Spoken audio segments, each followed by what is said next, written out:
மடிந்த உறவை நினைத்துக் கொண்டு மறந்த உறவை மறந்து கொண்டு புதிய உறவை தேடிக்கொண்டு ஒடிந்த சிறகை உயர்த்திக் கொண்டு உயரப் பறக்க நினைக்கிறோம். உலகத் தமிழர் உறவை இணைத்து ஈழத் தமிழர் வறுமை போக்க உறுதி பூண்டு நிற்கிறோம். இது டிக்டாக் தளமல்ல, தமிழர்களின் டிப்டாப் தளம். வாழ்த்துக்கள் அனைவருக்கும்.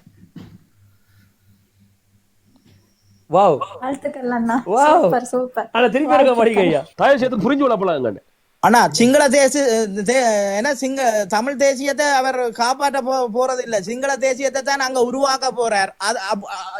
இதுக்கு புறாம நீங்கள் அடிமுட்டாளா இப்படி இதுல வந்த கேள்வி கேட்டீங்களோ?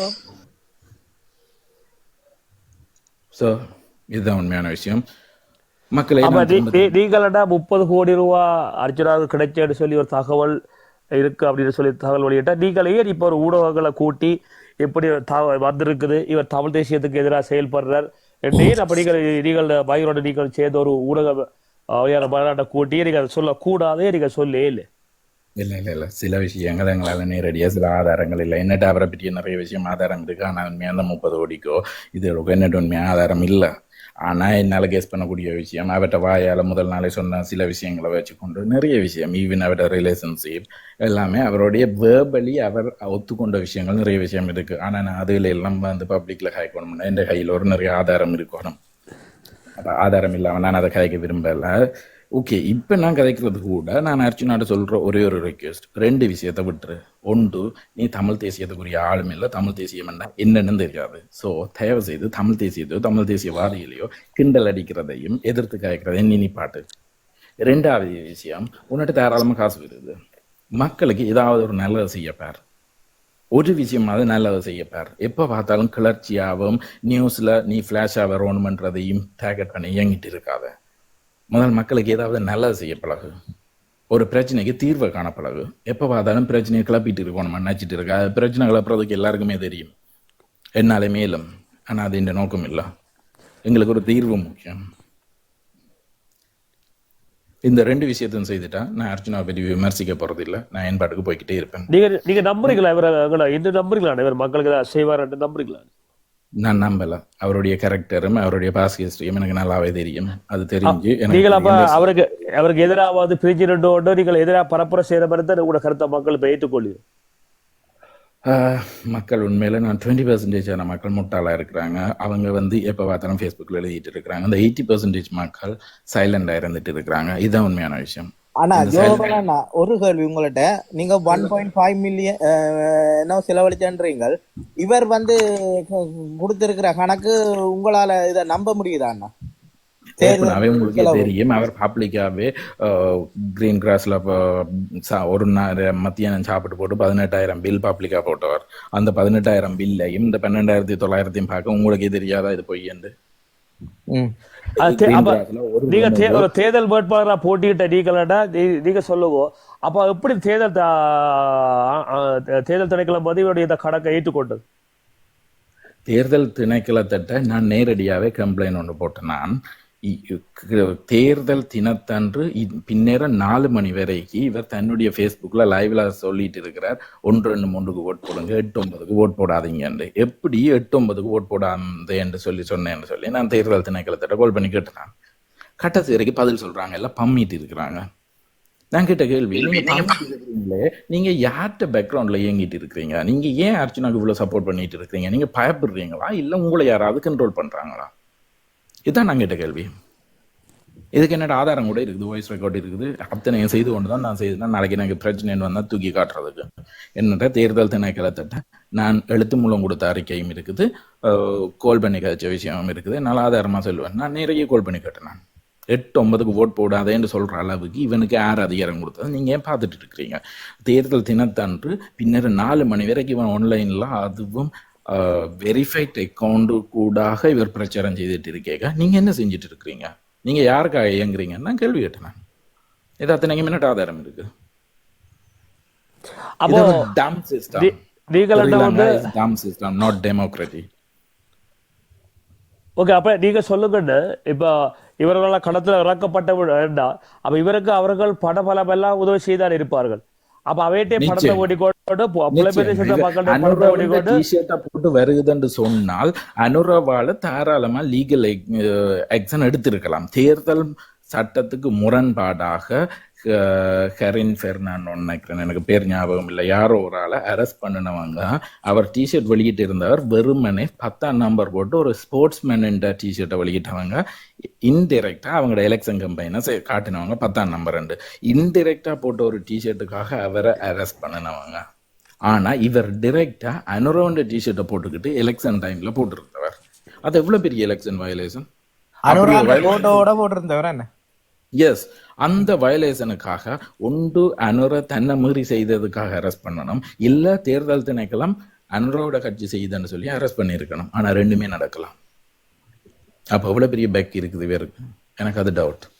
இவருக்கு எப்படி ஜிஷப் கிடைச்சிருக்கிறது?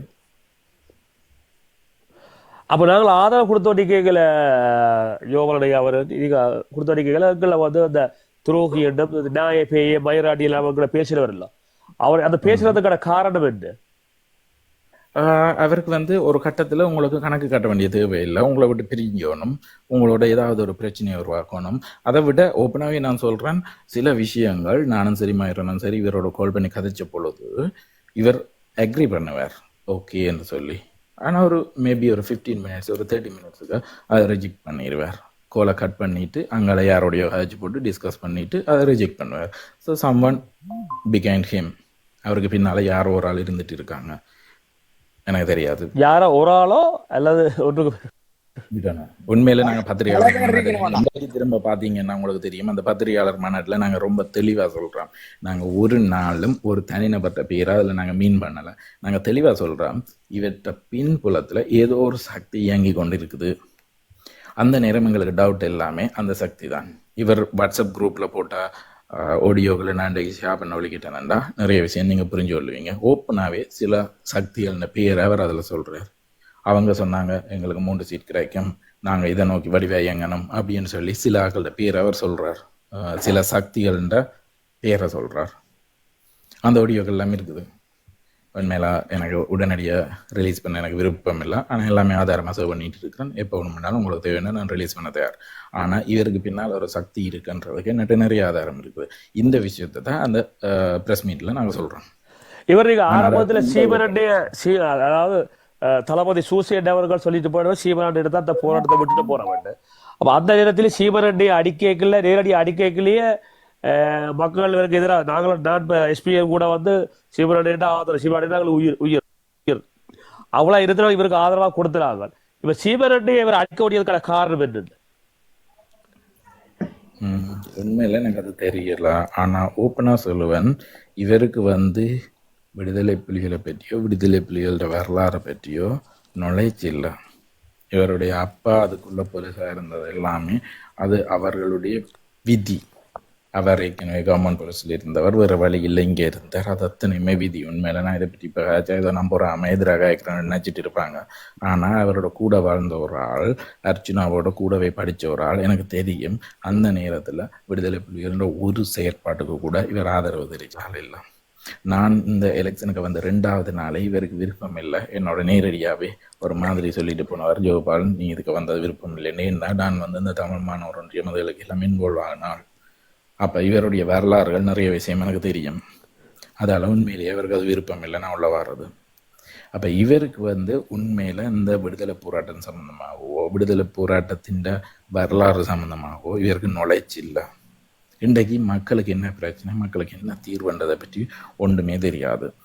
இன்றைக்கு என்பிபி கவர்மெண்ட் என்ன செய்துட்டு இருக்குன்னா, ஊழல் இந்த நாட்டின் மெயின் பிரச்சனையை ஊழல் என்று சொல்லி கதையை மாற்றிட்டு இருக்கிறாங்க. இந்த ஒரு விஷயத்துக்கு இவர் மேடுபட்டு இருக்கிறார், இவரும் அதை தமிழ் பிரதேசங்கள்ல காட்டிட்டு இருக்கிறார். இன்றைக்கு மக்களுக்கு என்ன பிரச்சனைன்னு சொன்னா, தமிழ் தேசியமா ஊழலாண்டா ஊழல் என்ற அளவுக்கு இவர் மாற்றி போட்டார். இதுதான் இன்றைக்கு நடந்துட்டு இருக்கு.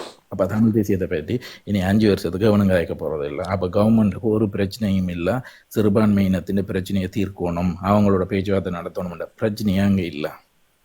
இன்றைக்கு பார்லிமெண்ட்ல கூட அதான் நடந்துட்டு இருக்குது. நாலாம் தான் அர்ஜுனோட பிரச்சனை தான் அங்கே போயிட்டு இருக்குது. நீங்க சொல்லுங்க, வந்து இவர் நீங்கள் வந்து இவருக்கு எதிராக பிரிஞ்சு வந்ததுக்காக இவருக்கு எதிரான பரப்புரையை செய்ய வேண்டும் சொல்றீங்களா, இல்ல உண்மையில இந்த சம்பவங்கள் நடந்திருக்கு? என்னுடைய ஃபேஸ்புக் நீங்கள் பார்த்தீங்கன்னா தெரியும், எலெக்ஷன் தொடங்கின நாளில் இருந்து நான் இவருக்கு சார்பாக கதைக்கலாம். என்னுடைய முதலாவது நாள் வேட்பாளர் அறிமுகத்தில் கூட கவனிச்சிங்கன்னா தெரியும், நான் அர்ச்சுனா சார்பாக புகழ் பாடலை. நான் தெளிவாக சொன்னேன், ஊழலுக்கு எதிரான விஷயம் நீதியாக இருந்தால் நாங்கள் அது தொடர்பில் நாங்கள் எதிர்த்து கதைப்போம் என்றதை நான் சொன்னேன். நானே ஒழிய எனக்கு ஆரம்பத்தில் இருந்தே தெரியும் அர்ச்சுனா ஒரு ஃபேக் அக்கௌண்ட்டை கிரியேட் பண்ணிட்டு இருக்கிறாருன்ட்டு. ஆனால் இது ஒரு கட்டமைக்கப்பட்ட ஒரு அமைப்பை நான் மாற்றணும்னு ஆசைப்பட்டேன். நான் ஏற்கனவே முதலும் ஒரு தடவை நான் வந்த பொழுது உங்களுக்கு சொன்னேன், இந்த இளைஞர்களுக்குள்ளால வந்து அந்த பிரச்சனையை நாங்கள் நீர்த்து போக வெப்பமாக இருந்தால் இனியொரு புதிய சந்ததி வந்து இந்த அரசியலுக்குள்ள வராது, அதை விட்டு விலத்தீரும்.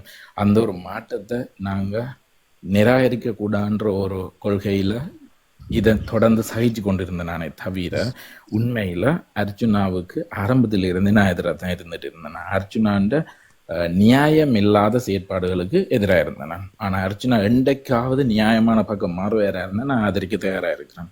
இப்போ கூட நான் ஆதரிக்க தயாராக இருக்கிறேன். நான் அவர் நியாயமாக மக்கள் பிரச்சனையும் இந்த தமிழ் தேசியம் சம்பந்தமாக கதைக்கு தயாராக இருந்தால் நான் அதை ஆதரிக்க தயாராக இருக்கிறேன். இப்போ வரைக்கும் வடக்கு கிழக்கில் நடக்கிற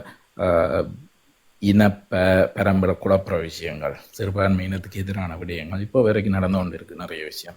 அதுகளை பற்றி ஒரு வார்த்தை கதைக்காத அர்ச்சுனாவை நான் ஆதரிக்க தயாராக இல்லை. வெறுமனே ஊழல் தான் பிரச்சனைன்னு சொல்லி காரணம் காட்டி இவர் திசை திருப்பிட்டு இருக்கிறார். அதில் அவர் கூறுறதுல 90% மேலே பொய். ஒரு கொஞ்சம் உண்மையை வச்சுக்கொண்டு 90% மேலே பொய்யை கலந்து அடிச்சிட்டு இருக்கிறார். அதை என்னால் நிரூபிக்கலும். நிறைய விஷயம் வந்து அவர் பொய்யா அடிச்சிட்டு இருக்கிறார். இது அத்தனையுமே அவர் மாறணும். ஒரு விஷயத்தை ஆதாரத்தோட கழிச்சிட்டு இருக்கணும். அப்படி கதைப்பேரா இருந்தா அதுக்கு ஆதரிக்க. வணக்கம் ஜோபாலன். வணக்கம். இப்ப என்னன்னு சொன்னா, நீங்க சொன்னீங்க இப்ப 30 கோடி ஏதோ வந்தான்னு சொல்லி, நீங்க என்ன ஆதாரத்தில் அப்படி சொல்றீங்க? சொல்றீங்க அந்த 30 கோடி அவருக்கு போயிருக்காத நீங்க என்ன ஆதாரத்துல சொல்றீங்க? அது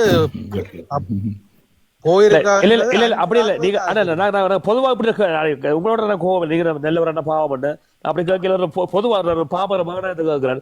இப்ப நீங்கள் ஜோவால்கிட்ட அந்த 30 கோடி போனதுக்கு எந்த ஆதாரம் இருக்கா நீங்க அவர்கிட்ட கேட்டீங்கடா, அவர் உங்களை திருப்பி கேட்டாரு அவருக்கு போகவில்லைன்றதுக்கு எந்த ஆதாரம் உங்கள்கிட்ட இருக்க கேட்டா உங்களோட பதில் என்ன? இல்ல இப்ப நீங்க இப்ப நாங்க சொல்லல ஒன்றும் சொல்லல, நாங்க இப்ப போனதுன்னு சொல்லல, நாங்க போகலன்னு சொல்லல. நீங்க சொல்றீங்க 30 கோடி ஆதாரம் கேட்டதுக்கு இப்ப உங்கள்ட்ட ஆதாரத்தை காட்டுங்க, அவர் அதுக்கு பதில் சொல்லுவாரு. காட்டுங்க. நான் வந்து இல்லப்ப நான் வந்து சொல்லுறேன் என்னன்னு சொன்னா, இல்லப்ப நான் சொல்றேன் என்னன்னு சொன்னா, மைந்தனுக்கு 10 கோடி வந்தேன்னு சொன்னா அப்ப நீங்க திருப்பி என்னதானே கேட்பீங்க, ஆதாரத்தை தாங்கன்னு சொல்லி. அதுக்காக நான் வந்து மைந்தனை கேட்கலாது.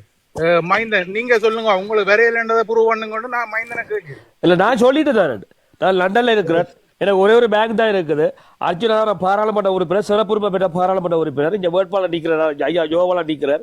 அப்படின்னா கேட்டு என்ன சொன்னா, எனக்கு என்ன பேங்க் காசு வந்தோட பாராளுமன்ற உறுப்பினர் போய் சொன்னவர். சரி, நீங்க சொன்னது உண்மையா இருந்தால் அந்த ஆதாரத்தை காட்டுக்கோ. எந்த நீங்கள் வந்து இதுல அர்ஜுனா வந்து அதுல என்ன பாக்லே பேங்க் எல்லாம் இருக்குது, அது இருக்குது, இது இருக்குன்னு எல்லாம் வந்து காய்ச்சினீங்களானே, அது எந்த ஆதாரத்தோட வந்து காய்ச்சினீங்க? கேக்குறீங்க என்ன கேக்குறீங்க? நான் ஜேடிஎல் இல்ல, ஜேடிஎல் இல்ல, ஜேடிஎல் இல்ல. நான் ஒரு காலம் வரையில உங்களோட வளமையா ஆரம்பத்துல இருந்து கேட்டு இருந்தேன். நீங்க மாறி மாறி கதைக்கிறதுலாம் நான் இப்ப வந்தேன்.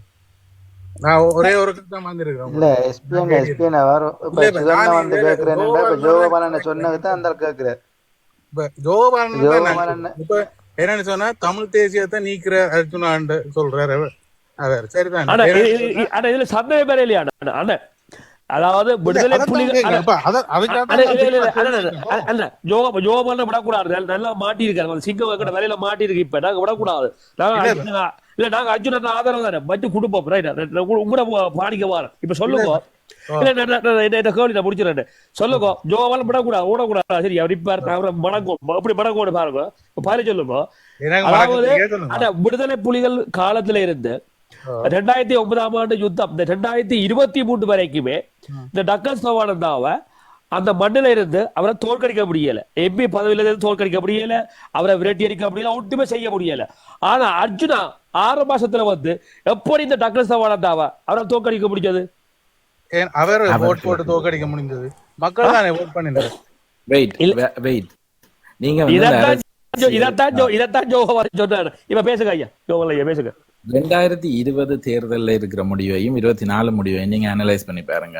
எங்கட மக்கள் வந்து தமிழ் தேசியத்தை தாண்டி இருக்கிற ஒரு பகுதி கிட்டத்தட்ட 1.5 லட்சம் மக்கள் இருக்கிறாங்க. மிச்சாக்கள் வந்து தமிழ் தேசியத்தை பற்றி கதைக்கிறவங்க. இந்த தமிழ் தேசியத்தை பற்றி கதைக்கிறவங்க யாருமே அந்த தமிழ் தேசியத்தை தாண்டி விளத்தலாம். ஆனா அந்த தமிழ் தேசியத்தை பண்ணாத அந்த 1.5 லட்சம் பேர் யாருன்னு பாத்தீங்கன்னா, இதுக்கு முன்னாடி டக்ளஸுக்கு ஓட் பண்ணவங்க, அங்கே எனக்கு ஓட் பண்ணவங்க, மொட்டு கட்சியா இருக்கட்டும், யூஎன்பியா இருக்கட்டும், இப்படி சிதறி ஓட் பண்ணினவங்க.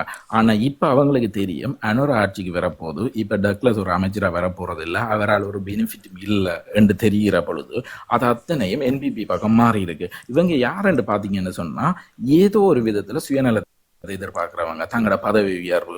இன்னைக்கு நிறைய அரசு உத்தியோகத்தர் வந்து உங்களுக்கே ஓப்பனா தெரியும், டக்ளஸ் இந்த நேரடி நியமனத்தால போனாக்கள் எல்லாம் இருக்கிறாங்க. அவங்க எல்லாருக்குமே ஏதோ ஒரு பதவி உயர்வோ ஏதோ ஒரு தேவையை எதிர்பார்த்துட்டு இருந்தவங்க. இவங்க எல்லாருமே டக்ளஸ் அமைச்சரா வந்தா மட்டும்தான் பெனிஃபிட் வருமென்று தெரிஞ்சு ஓட் பண்ணிட்டு இருந்தவங்க. ஆனா இப்ப தெரியும் டக்ளஸ் அமைச்சரா வர போறது இல்லை. அதால இவங்க அத்தனை பேரும் என்பிபி பக்கம் மாறி இருக்கிறாங்க. இதுதான் நடந்ததே தவிர நீங்க நினைக்கிற மாதிரி அர்ஜுனா டக்ளஸ் அடிக்கல. அது அத்தனை ஓட்டம் என்பிபி பக்கம் மாறி இருக்கு. இப்ப வளமையா சிதறி மொட்டு கட்சி, யூஎன்பி, அங்கே டக்ளஸ் எல்லாம் இருந்த ஓட்டு அத்தனையும் என்பிபி பக்கம் குவிஞ்சுது. அதே நேரம் தமிழ்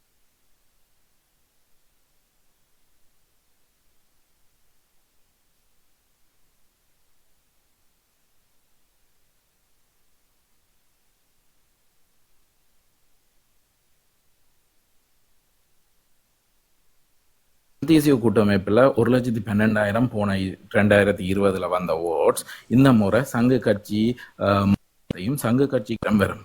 இதுதான் என்பிபி சிதறி இருந்தது குவிஞ்சு 87,000 வந்தது.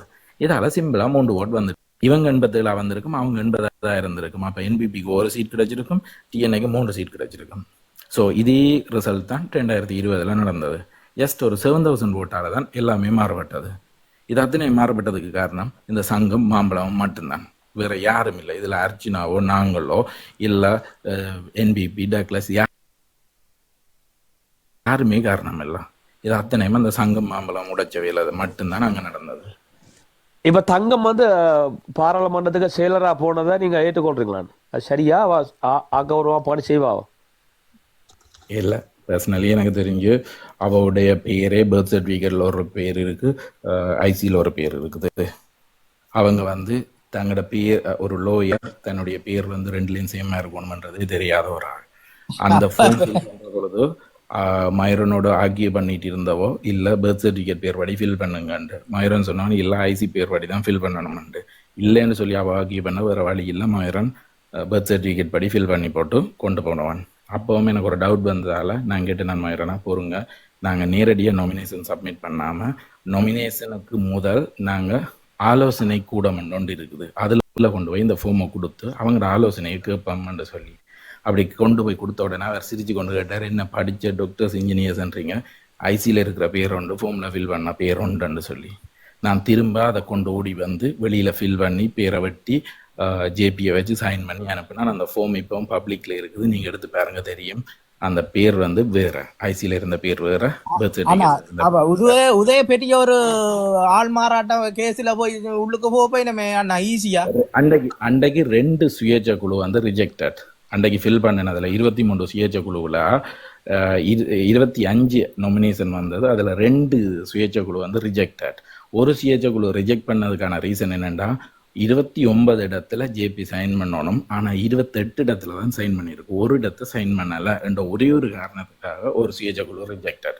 இந்த பேர் மாறி இருந்திருந்தால் அன்றைக்கு இது ரிஜெக்ட் ஆகிருக்கு. நாங்கள் அந்த ஆலோசனை கூடத்துக்கு போகாமல் போயிருந்தால் உண்மையில அர்ஜுனா விரும்பல அந்த ஆலோசனை கூடத்துக்கு போகிறதுக்கு. அவர் நேரடியாக நாமினேட் பண்ண தான் போனவர். நான் தான் குறுக்க மறைச்சு மைரன் வாரக்கா நாங்கள் கேட்டுட்டு போவோம்னு சொல்லி சொன்னேன். நான் அதுக்கு பிறகுதான் இதை மாற்றினேன். நாங்கள் உடனே வெளியில் போய் 6 இடத்துல ஜேபி இந்த சைன் திரும்ப மாற்றினேன். நாங்கள் அது இல்லைன்னா அன்றைக்கு இந்த நாமினேஷன் ரிஜெக்ட் ஆகிருக்கும், நாங்கள் எலெக்ஷன்லேயே நின்று இருக்கலாது.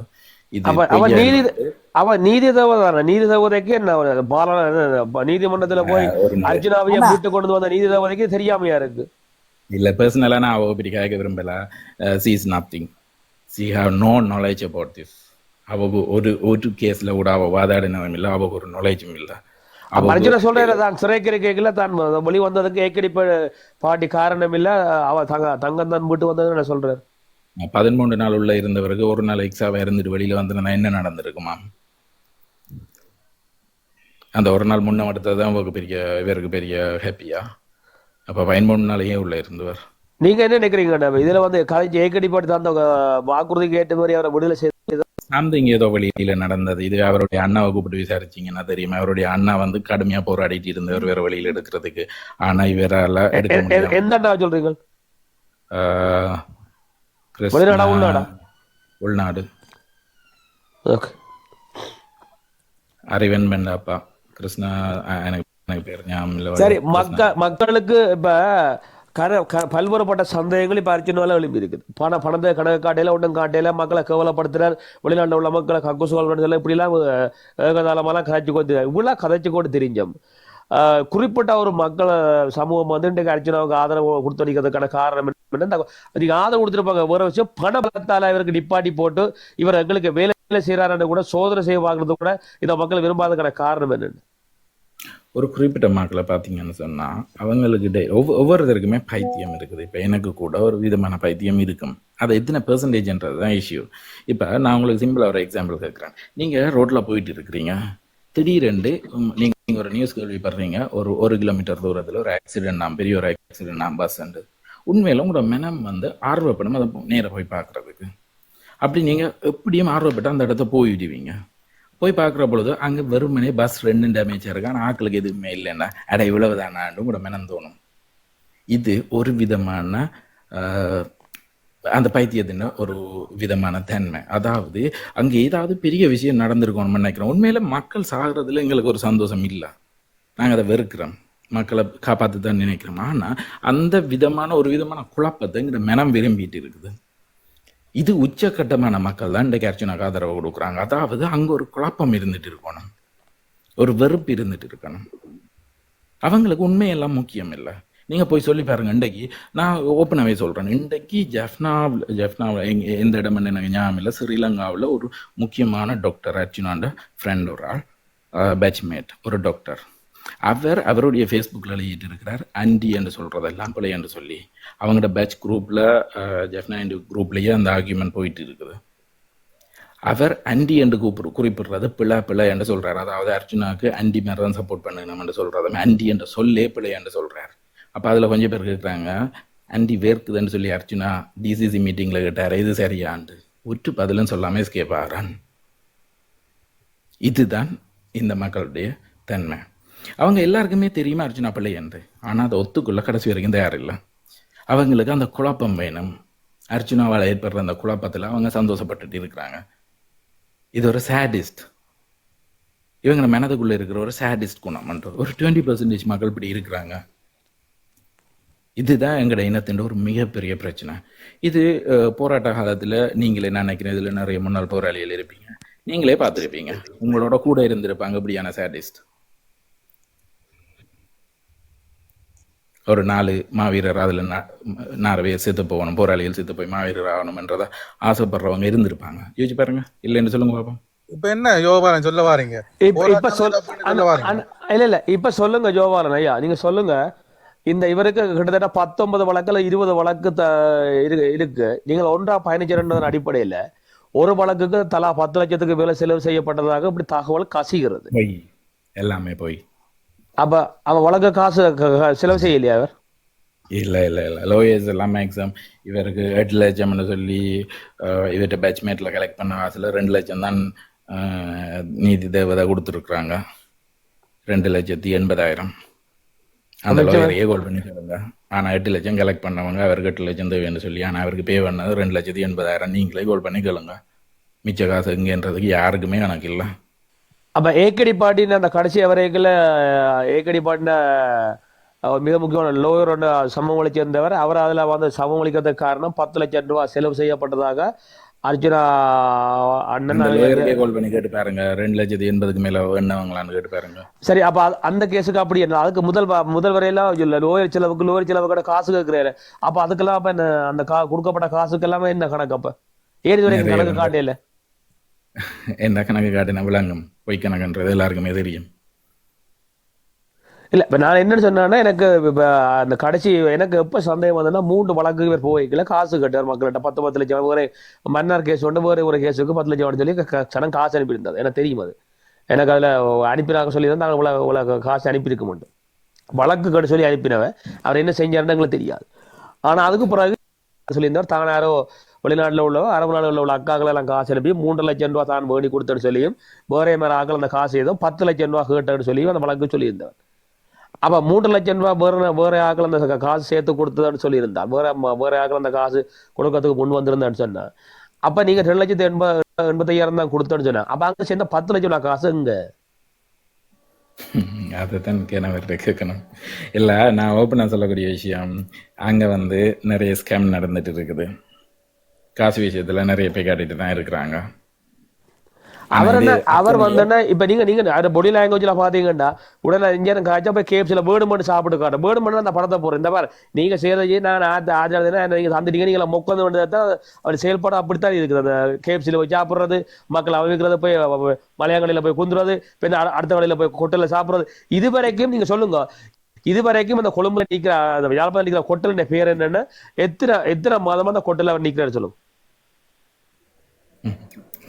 நார்மலாக இங்கே ஒரு ஏசி ஒரு ஹோட்டலில் ஏசி ரூம்னா மினிமம் 8,000 எடுப்பாங்க 2 ரூம் புக் பண்ணுனா உங்களுக்கு தெரியும் 16,000 போகும் அது தவிர நார்மலாக மத்தியான சாப்பாட்டுக்கு 17,000 பில் இருக்குது சரி மத்தியானம் தான் 4-5 பேரோட சாப்பிட்றேன்னு பார்த்தா விடிய விலையும் இரவிலையும் மிச்ச கணக்கு பார்த்தா கூட மினிமம் 50,000 செலவாகிட்டு தான் போகும் ஒரு நாளைக்கு தங்கமும் அவர் தானே சாப்பிடணும் ஐயா அவர் 2 பேரும் மட்டும் போற அங்க நிக்கணும் மத்தியானத்துல 4-5 பேர் மீட்டிங் சொல்லி தான் சொல்றாங்க தெரியா யாரோட சாப்பிடுறாங்க இல்ல நாங்க அவ 2 பேரையும் விடுவோம் அவ 2 பேரையும் பார்த்துட்டு மற்றது அந்த கொட்டலுக்குரிய எந்த கொட்டல் நிக்கிறாரு அந்த கொட்டலுக்குரிய ஒரு நாள் காசு எவ்வளவு ஹோட்டல் மாறிக்கொண்டிருந்தது அண்ணா ஹோட்டலுக்குரிய செலவு அது வேற பிரச்சனை இப்ப யோகா சொல்ற மாதிரி இந்த 30 கோடிக்குரிய ஆதாரம் இல்ல அது 30 கோடி அது கொட்டல நிக்கிற பிரச்சனை கொட்டலுக்கு யார் காசு கொடுக்காரு மக்களான காசு குடிக்கணும் மக்கள் நீங்க வந்து மக்கள் கொஞ்சம் ஜோபாலன் நீங்க சொல்லுங்க அவர் இருக்கிற கொட்டலுக்கு ஒரு நாள் செலவு எவ்வளவு வருது என்ன தனியா ஹோட்டலுக்கு செலவு கொடுக்குறார்கள் தான் சொல்லணும் நீங்க கொஞ்சம் வெயிட் பண்ணுங்க நாங்க அவரை கதைச்சாப்புறம் கதைங்க அவருக்கு ஜோபாலன் ஐயா கதைச்சாப்புறம் கதைங்க ப்ளீஸ் நீங்க ஜோபாலன் சொல்லுங்க அந்த ஹோட்டலுக்கு எவ்வளவு செலவு இல்லை நான் கேள்விப்பட்டதன்படி 2 ரூம் புக் பண்றவங்க 2 லைம் நிக்கிறாங்க இல்லையான்றது எனக்கு தேவையில்ல விஷயம் ஆனா 2 ரூம் புக் பண்றவங்க அப்படி 2 ரூம் புக் பண்ணிக்க மினிமம் வந்து ஒரு 20,000 போகும் ஒரு நாளைக்கு ஏசி ரூம் புக் பண்றவங்க ஓகே கொட்டலுக்கு 20,000 சாப்பாட்டுக்கு 2 3 நேரத்துக்கும் சாப்பாடு ஒரு நாளுக்கு போய் ஹோட்டல் சாப்பாடுகள்னா எப்படியும் 2 பேருக்குண்டா மோஸ்ட்லி ஒரு 8,000-9,000 போகும் ஓகே அவரோட காருக்கு பெட்ரோல் காசு 30,000 ஒரு நாளைக்கு வருது 30,000 மாசம் 9,000 கிட்டத்தட்ட 1 மில்லியன் ரூபா மாசம் 1 மில்லியன் ரூபாய் ஹோட்டலுக்கும் சாப்பாட்டுக்கும் செலவு செய்யுது அப்ப இந்த ஒரு ஏற்றுக்கொள்ள என்ன ஒரு விஷயம்னா அவர் பிறந்ததுல இருந்தே அந்த நாட்டெல்லாம் இருக்கிற அவருக்கே ஒரு விலாசம் இல்லையாம் இந்த பாராளுமன்றத்துக்கு விலாசம் கொடுக்கறதுக்கே விலாசம் இல்லைன்னு சொல்லி அதுக்கே ஒரு அனுதாபம் தேடுற ஆளண்டா இப்படிப்பட்ட ஆளா இருப்பாருன்ற நீங்களே யோசிச்சு கொள்ளுங்க